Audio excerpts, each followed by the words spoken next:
네, 세 번째 작전명, 제약바이오의 부는 훈풍입니다. 제약바이오주 12월 달부터 좀 심상치가 않습니다. 제가 사실은 12월 달부터 제약바이오주를 이야기할 때마다 저는 못 믿겠는데요. 전 못 믿습니다. 제약바이오 무서워서 못 들어가겠습니다. 라고 말씀을 드렸었는데 먼저 조범수 매니저님, 이게 무슨 일이죠? 제약바이오 이제 주도주 가는 건가요? 뭐만 얘기하면 주도주 간다고 하면은 다 가겠습니다. 1월 달이잖아요. 물론 기대감은 충분히 안 할 주도주 법한 경쟁이 치열하다 보니까 빨리 선점을 해야죠. 저도 사실 바이오는 개인적으로 좀 어려워하는 섹터 중에 하나기도 합니다. 네. 사실 뭐 국내에서 바이오에 좀 안 좋았던 이슈들이 많은 기업들이 있으신 만큼 바이오라는 섹터가 좀 쉽게 접근할 수 있는 이제 그런 섹터는 아닐 겁니다. 이제 제가 생각하는 부분이 최근에 이제 금리 인하에 대한 기대감이 상당히 시장 내에서 많이 불어왔는데 저는 바이오를 보실 거면 이것만 보고 가셔도 좀 좋다고 생각합니다. 예를 들어서 바이오 같은 경우에는 외부 자금을, 투자 자금을 끌어와서 집행을 하다 보니 이런 고금리 구간에서 상당히 취약한 모습을 보입니다. 그러다 보니까 12발행 내에서 풋옵션에 대한 청구라든지 아니면은 경영진이 바뀌는 이런 형태를 많이들 찾아보실 수 있는데 그런 식으로 바이오가 좀 어느 정도 기업 내 부실 내지는 좀 너무 안 좋은 상황에 처해 있다 그런 종목들만 일부 거르고 가시면 좋습니다. 그러다 보니까 실질적으로 바이오 투자할 때 가장 좋은 거는 대형주를 투자하는 게 가장 안전한 방법이겠죠. 뭐 최근에 많이 올라가는 종목들을 보셔서 삼성바이오로직스 아니면 셀트리온 대형주 위주로 좀 많이 올라가는 모습도 보이고 있기 때문에 바이오 같은 경우에는 사실 일단은 트렌드를 좀 쫓아가는 게 중요할 것 같습니다.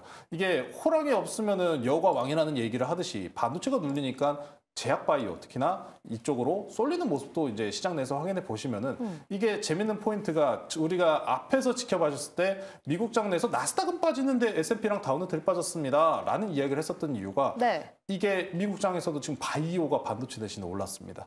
그 모습 때문에라도 지금 버틴 게 있었는데 사실 이제 바이오 종목들을 이제 보실 거면 앞에서 말씀드렸던 것처럼 뭐 땡땡땡 종목 뭐 CB 아니면은 풋옵션 경영진 이슈 뭐 이런 거 검색해 보시면 종목들은 나오니까 그 정도에서 한번 한 차례 필터 거치시고 다음에 이제 종목들을 보시면서 어떤 걸 봐야 되나 결국에는 또 JP모건 이제 헬스케어 컨퍼런스로 좀 지켜보셔야 될 것 같습니다. JP모건 헬스케어 컨퍼런스 중에서도 저희가 좀 일단 정부 정책 쪽으로 이제 방향성을 맞추자면은 네, 고령화 쪽과 연관된 알츠하이머. 네, 알츠하이머 시장. 이 알츠하이머 시장이 실질적으로 이제 2023년도 이제 7월 기준으로 이제 FDA에서도 승인 건수가 이제 여러 차례 나오면서 기대감을 불러일으킨 적이 있는데요. JP모건 헬스케어에서도 알츠하이머와 관련된 이야기가 주도적으로 좀 나올 것으로 보이기 때문에 아마 이제 전 세계적으로 고령화에 대한 이슈는 장기적으로 이어갈 것으로 보입니다. 오늘 기준으로도 좀 알츠하이머와 관련된 종목 섹터군들이 좀 좋은 상승분을 보였고요. 최근에 이제 알츠하이머라는 게 우리가 방금 고령화 이야기를 전해드렸었는데 네. 자료를 한번 보시면은 이게 대한민국 알츠하이머 치매 발병률 추이라는 겁니다. 이게 지금 이제 대학연구원에서 지금 나온 표인데 지금 보시면은 이제 밑에 연령별 뭐 70에서 79세, 80에서 84세, 85에서 89세, 90세입니다. 연도별 비중으로 쭈르륵 올라간 건데 어느 나이대건 전반적으로 다 올라왔어요. 전반적으로 쭉 발병률이 많이 올라오신 것을 볼 수 있습니다.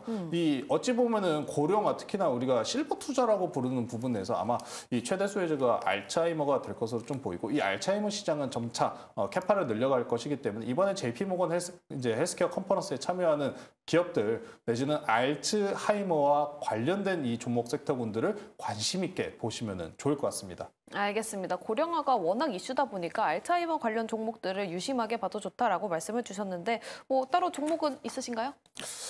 오늘 편입할 겁니다.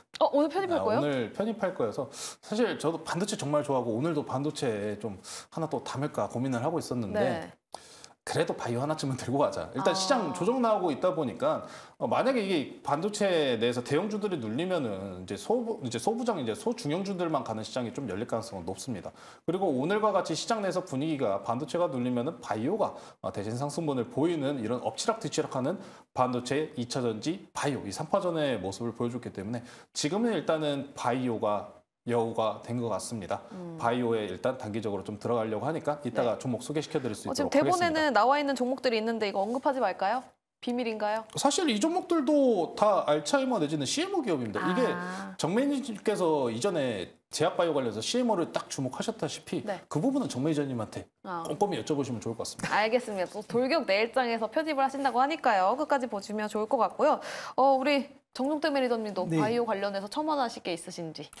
네, 저도 오늘 이제 알츠하이머 좀 얘기를 좀 드리고 싶은데요. 네. 뭐 이쪽에 대한 시장이 좀 계속 좀 커지고 좀 있고, 뭐 사실은 이제 저희가 이제 바이오 좀 다뤘을 때 11월 18일 정도 한번 다뤘더라고요. 그때 제가 관심주로 얘기 드렸던 종목이 이제 SK 바이오팜이었는데, 요 기업도 한번 좀 제가 실적적인 측면이랑 같이 좀 맞물려서 좀 설명을 좀 드리고 싶은데, 우선은 적자가 좀 계속적으로 줄어들고 있고요. 영업이익 같은 경우는. 그리고 보시면 지금 매출액은 계속적으로 성장하고 있는 모습입니다. 그리고 4분기에도 흑자 전환이 좀 예상되기 때문에 그런 부분들이 좀 부합이 되면서 주가가 11월 18일 횡보를 하던 주가가 이번에 또 JP모건 헬스케어 참여한다는 좀 기대감이 좀 올라갔기 때문에 이 JP모건 헬스케어 그 부분에 대해서는 참여는 하지만 아직 올라가지 못한 기업들 좀 찾아보시는 게 좀 중요하다고 좀 얘기를 좀 드리겠고, 그리고 알츠하이머 쪽 얘기 드리면 이제 레켄비 관련해서 이제 미국 기업인 바이오젠과 이제 일본 기업인 예자이가 협업을 해서 만든 이 부분이 이제 미국과 일본의 정식 품목 허가를 받았습니다. 그리고 2028년까지 매출액이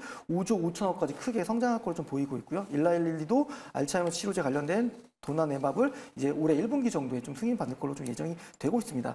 그래서 좀 움직임들을 좀 관련돼서 좀 얘기를 좀 드려보자면, 우선 아리바이오가 가장 강하게 먼저 좀 시세를 출발했다는 거 확인하실 수 있고요. 그리고 이번에 오늘 같은 경우는 NK맥스가 주가가 오늘 좀 강하게 좀 올라가는 좀 모습이었고요. 마지막에 이제 다음 문제 순번이 될 수 있는 종목들을 좀 찾는 것도 좀 중요하다고 좀 보이겠고, 사실 뭐 키워드가 작년에는 뭐 비만 치료제였지만 올해는 또 알츠하이머 쪽으로 넘어간다는 좀 뉴스도 있기 때문에 이쪽에 대한 시장에 대한 어떤 성장성을 보시면서 좀 파이프라인을 가지고 있는 기업들을 관심 있게 보시면 되겠습니다. 관심 종목 있으실까요? 네, 저는 NK맥스 얘기 드리겠습니다. 네, 알겠습니다. 이렇게 제약바이오 관심 종목까지 두 분께 이야기 나눠봤고요. 그럼 돌격 내일장 과연 어떤 종목을 편입하실지 바로 넘어가 보도록 할게요.